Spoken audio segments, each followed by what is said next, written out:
friends, welcome to today's meditation time. As you begin to physically settle in, just allow yourself the permission to just be for these next few moments. Chances are every one of us have lists of things to do and chores, maybe even within an arm's length of where we are, that need our attention. But let's honor this time and make it just as important as all those other things. Really giving it our focus, our energy, our whole being. And then I propose that over time you start to realize that this time is not only as important as all those other things to do. You start to realize that maybe it's just a little more important. And so tonight we're going to think about perspective. Think about how we see our place in this world. And so as we settle, let's really usher ourselves into the present moment by taking a slow breath in together and a full breath out. And a slow breath in. And a full breath out. And breathing in. And breathing out. And just sit for just the next few breaths and just notice. Hopefully notice how your space becomes just a little smaller. All those things get a little further away. And you really are in the here and the now. I've been sharing with my classes over the last several days this concept that I've really thought a lot about in the last few months.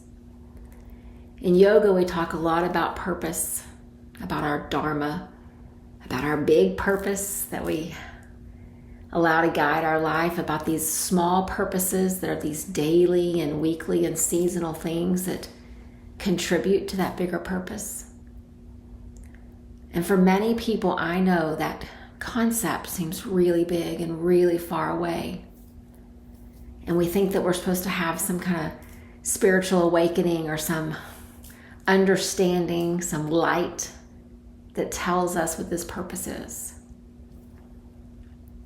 But at the end of the day, our purpose is to make a contribution to this world that allows people to feel peace and compassion and light.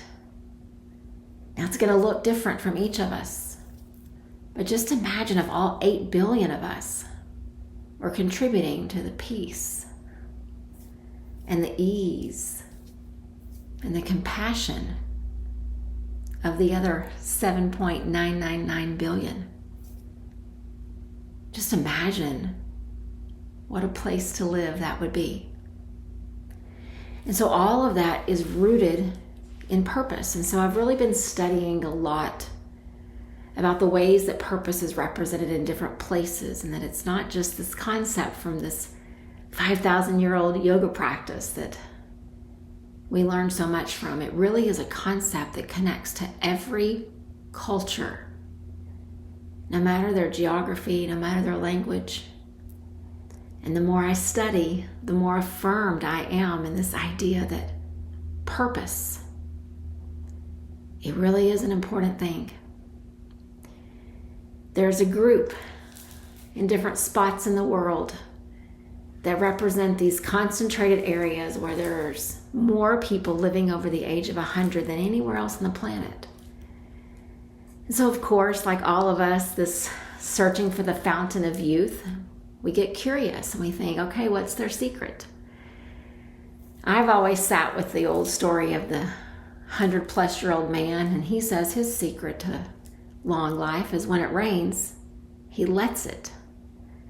But there's actually been researchers going around the world studying these cultures and trying to figure out, is there one thing that the rest of us could do that would extend our life and keep us healthy, keep us contributing to the world's peace and compassion and light. And it was in this little corner of Japan that one of the things that was found was this beautiful concept called IKIGAI.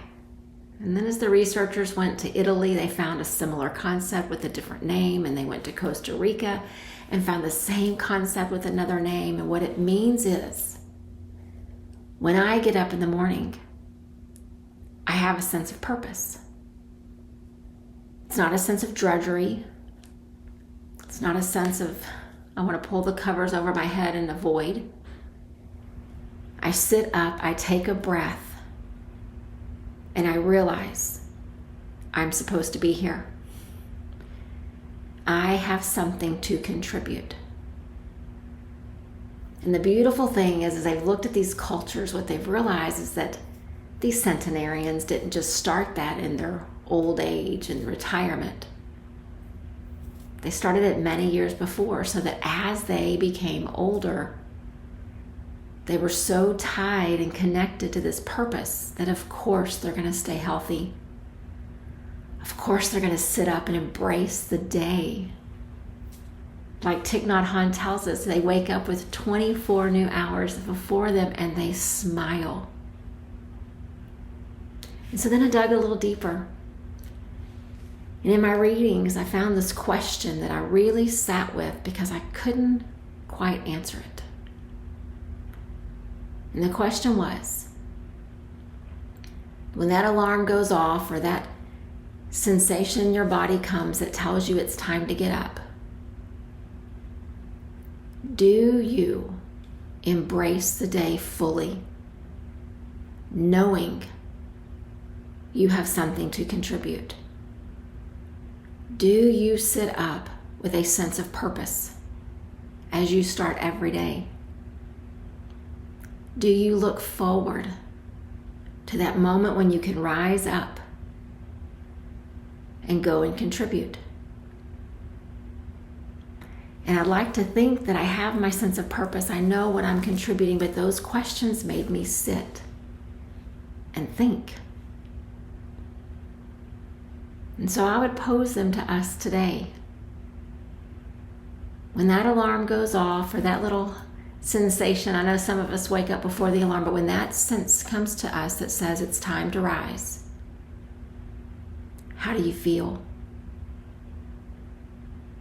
Not contingent on how many hours you slept or how many times you got up in the night or how many moments of REM sleep you experienced, but when that moment comes that your eyes open and that breath comes in, how do you feel? Do you smile? Do you feel this amazing and awesome sense of purpose so that you can embrace the day and realize there's a contribution that only you can make? Or do you pick up your phone and start scrolling through your calendar and get a little frustrated by the things that you know you'll have to do? And do you flip to your news app and start seeing what's going on in the world and feel the tension come through your forehead and your jaw as you read? Do you check an email or text message from a person that maybe things aren't smooth with? And I could go on and on with all the examples, but my question to all of us, not just you, my question to me as well, is the moment the eyes open and the next breath comes in, how do you feel? The folks in Japan would tell us, IKIGAI, you got to wake up with a sense of purpose every day. And then you turn and you put one foot on the ground and you put the other, and then you go and you live out that purpose. There's no falter in the step. There's no hesitation. There's no covers over the head. You get up and you live. And so I don't pose these questions to us to make us feel guilty or disappointed in ourselves, because tomorrow morning that sun is going to rise and we will wake up. And we've got a chance to do it differently tomorrow. And so let's let these next present moments that we share together, that we sit individually as well, let's let them create a different sense in how we'll wake up tomorrow.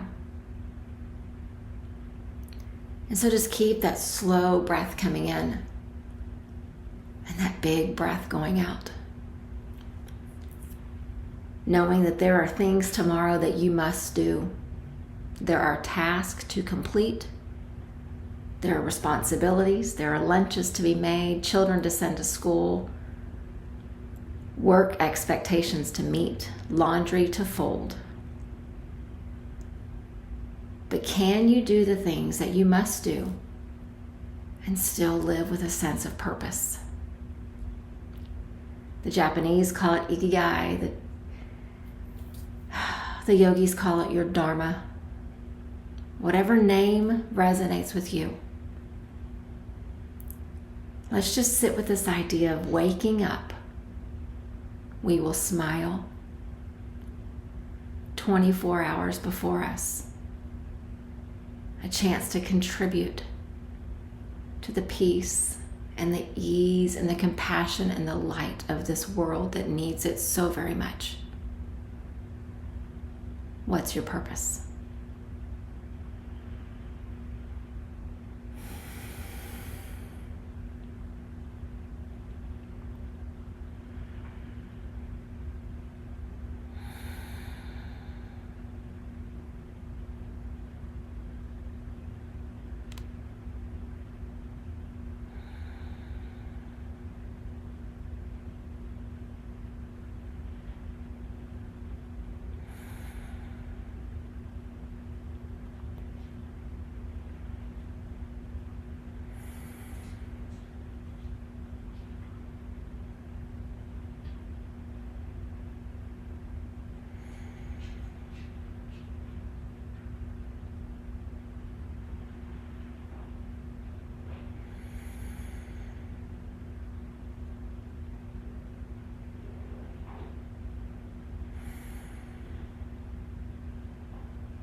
And as you continue just to sit and breathe and be, I want to take the words of Thich Nhat Hanh and paraphrase them just a bit and see if it can help guide us through this night, through our sleep, preparing us to wake up. As I sit on my cushion, in my spot, wherever you are, as I sit, I smile,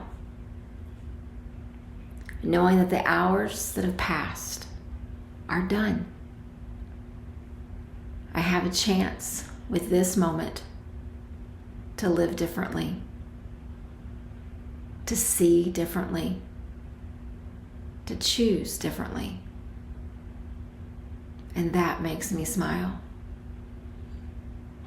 So again, it doesn't matter how all the mornings before this crept up and made you feel. It's about the next morning to come. As you sit in meditation for these last few breaths that we'll take together, can you smile about the potential of this purpose, even if you're not quite sure what it is? Knowing you get to contribute from this practice to the peace and the calm and the ease and the light of this world that needs us so very much. So that tomorrow morning when that alarm goes off or the body just wakes itself up, your eyes open and these words come to you. Waking up. I smile. 24 hours before me to live with purpose. Let's take a slow breath in together to seal this practice. Then exhale. Let the moment pass. Namaste.